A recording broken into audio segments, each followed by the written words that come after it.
Hello, my name is Nafisa Shaima, and this is my book talk about this book called Mango, Abuela, and Me, written by Pura Belper Award winning author Meg Medina and illustrated by Pura Belper Award winning illustrator Angela Dominguez.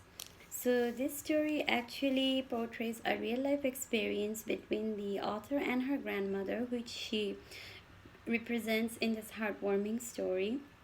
This book has been written tremendously with heartfelt emotions of a loving bond between a young girl called Mia and her grandmother, also known as Abuela, which is grandmother's for Spanish. Then it goes on to show how they had some difficulties of a communication gap between her and her grandmother, and gradually how they overcome their obstacles through their mutual support and through a parrot named Mango that Mia purchases later on in the story.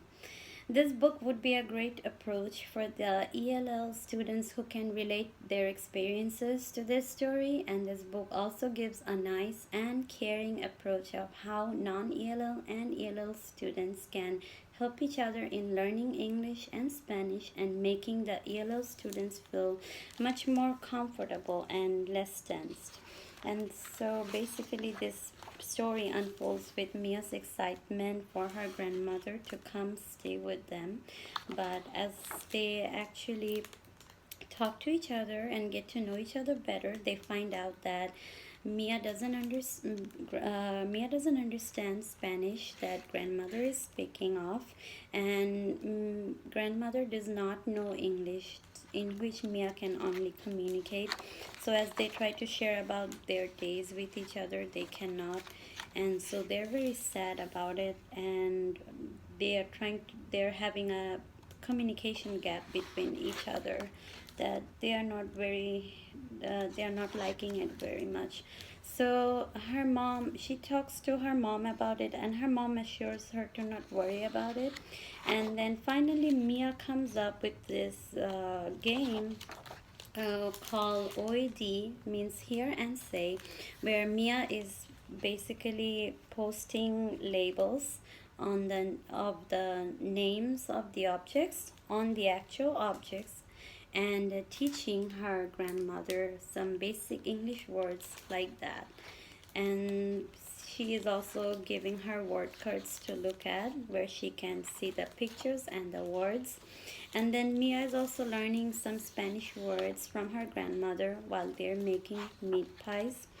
And then later on, Mia actually purchases a parrot called that she names Mango because it looks like a mango. The colors actually look like a mango. So that mango parrot actually eventually helps them to break their language barrier and overcome their obstacles, where mango is help translating words for them and teaching Abuela the English words, and then teaching Mia some Spanish words, and eventually this trio forms a nice bond between each other, and a fun one, by communicating freely with each other. And then Mia's grandmother can finally communicate with Mia's friends and their neighbors. And then in the end it goes on to show how Mia actually can communicate with her grandmother freely, and they can share about their days with each other, and how finally they have this bond that how a bond should be between a young child and her grandmother, and they're very happy about it.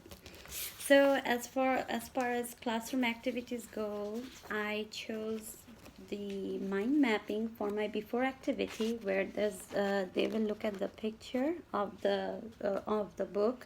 They will look at the cover and the title, and students will brainstorm about what the story might be about, and they will write about it in these boxes. And this is the completed version of the before activity.